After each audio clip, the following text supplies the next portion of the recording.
He doesn't really like NATO very much, as you know. He has some admiration for the way that strongmen are able to operate without the restraints of democracy. Again, might seem baffling, but apparently that is the case. And he really wants to bring this war to an end. He's, as he sees it, spent nearly 100 days trying to get a peace agreement. It doesn't seem that there's one in the offing. So he's saying the US essentially is ready to move on. President Trump has been speaking in the last hour. He says he hopes the US can make a trade deal with China. I get along very well with President Xi, and I hope we can make a deal. Otherwise, we'll set a price, and hopefully they'll come here and they'll contribute. And if they don't, that's okay. I don't think he gets on very well with President Xi. Do you? It's interesting to hear him put it in these terms, isn't it? He's also teased the prospect of a deal between Ukraine and Russia. Forgive me, my computer's just crashed. On trade talks, he also said that he hopes the US can strike a deal with China. Laura Trevelyan is a journalist and ex-BBC anchor. Hi there, Laura. Hi, Ollie. How are you doing? I'm good, thank you. Yes, we're just drifting into Ron Burgundy mode there as reading a load of words that didn't make any sense. Completely my fault. What do you make of Trump pressuring Zelensky, though? I mean, this is the story that every newspaper's running with over here in the morning. Sort of outrage, really, of kind of Mark II of the Oval Office. Well, the US has made it very clear that it's willing to move on, as it says, from the current situation if there isn't agreement on the basis of the peace deal, which the Americans have endorsed, which basically would be a freeze along the current territorial situation in Ukraine. Now, that may be shocking to listeners in Britain, that this is a complete volte-face, of course, from the position of the Biden administration. But the Trump administration seems to be very much on Russia's side in this one. Remember, of course, that many supporters of President Trump see Ukraine as being a drain on the US finances, that the billions of dollars worth of military and humanitarian aid that have gone to Ukraine have created, in a sense, a kind of a welfare state. So that's where the president is coming from. He wants to end this war. He promised he would do so as soon as he took office. He hasn't. So the Americans are preparing, in effect, to end US military aid to Ukraine, saying it's essentially a European issue. Yeah, let's have a listen to the clip, actually, that I was trying to read into a minute ago. Here it is. This is the US president putting pressure on Zelensky today. But I just hope he gets this thing solved, because we're losing about, think of this, 5,000. I was saying 2,500, and everyone was telling me that's low. 5,000 soldiers are being killed every week, approximately. Think of that. Every week, 5,000 soldiers. But let's say from 3,000 to 5,000 are being killed. They're Russian and Ukrainian. They're not Americans, but they're Russian, but they're people. And they're humans. They're human beings. They have families. They wave goodbye to their son, and then they get a call that the son's no longer there. It's a vicious war.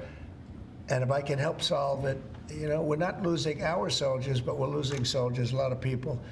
It's extraordinary, isn't it, Laura? As you were saying, you know, from a British perspective, hearing that, you know, who's killing those people? It's President Putin as well, isn't it? It's a war between two entities, and it's a war that Russia started. It's so bizarre to many people listening to this.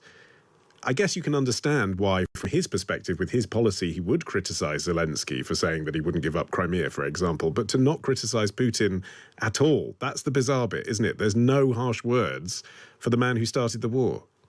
Well, you know, remember that in his first term, President Trump all along said that President Putin hadn't tried to interfere in the 2016 US election, despite findings by US intelligence agencies that he almost certainly had.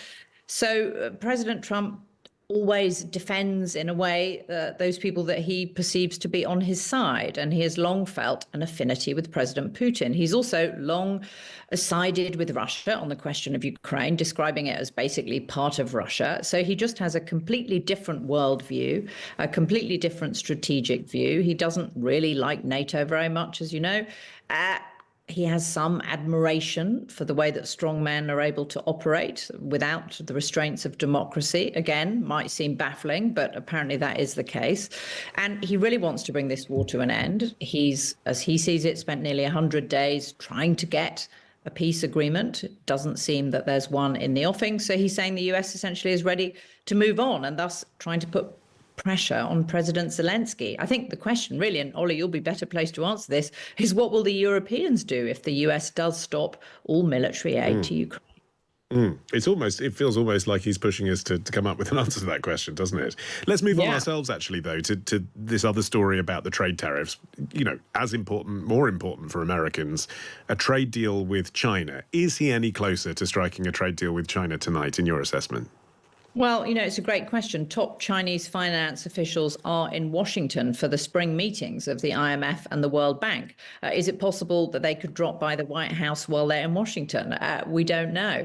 But the fact is, the stock markets slumped at the beginning of April when President Trump announced those tariffs of 145% on Chinese imports to the United States, not to mention the others all around the world. Now, he suspended most of those reciprocal tariffs, but not the ones on China. Markets have been freaking out, but the last 2 days, markets have rallied here in the United States. One, because Mr. Trump said that he wasn't about to fire the chair of the Federal Reserve, Jerome Powell, for not lowering interest rates. And secondly, because President Trump is signaling that the tariffs on China are going to come down substantially. And his Treasury Secretary said the current tariff levels between China and the US were unsustainable. So it does look like, once again, spooked by the market reaction, the Trump administration wants to try to soften the situation with Chinese tariffs. But also the White House is saying President Trump isn't unilaterally going to reduce those massive tariffs on Chinese imports. So it's a little unclear what that means. The Chinese have signaled a willingness to negotiate from Beijing, but right now they seem to have President Trump right where they want him. But of course, these tariffs are hurting the Chinese as well. And we're hearing anecdotal reports of a huge drop in the amount of Chinese goods coming to the United States. And on Monday, President Trump met with major retailers like Walmart and Home Depot. The CEOs went to the White House. And some of the reporting from that meeting is CEOs told him that because of these tariffs, that prices are going to go up and shelves may be empty in some of their stores. And I suppose his approach to the way he does all politics is not to admit that he miscalculated anything. He's going to say, isn't he, that this was part of a genius plan. He made China think that he was going to impose these tariffs, but he wasn't, and he's got a great deal. You can't really argue against that, can you? Because you don't know what was going to happen otherwise. Well, Mr. Trump always talks about the art of the deal. That's who he is. That's really his moniker. It's his motif, and it enables his supporters to stay, if he seems to be backtracking in at any moment, that was part of the plan all along, and it's all just the art of the deal. But I do have to say that markets here in the United States have been incredibly skeptical about the president's economic policy.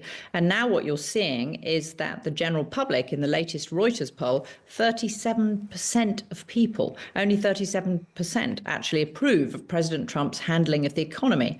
Three-quarters of Americans are worried that there could be a recession. People elected President Trump, according to the exit polls, because they wanted the economy to be better handled. They wanted prices to come down. Instead, everybody here is worried that tariffs are going to push up prices and that will fuel further inflation. So President Trump has boxed himself in rather.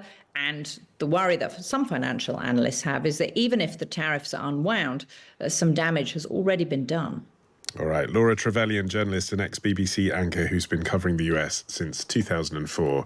Thanks very much for joining me here on Times Radio.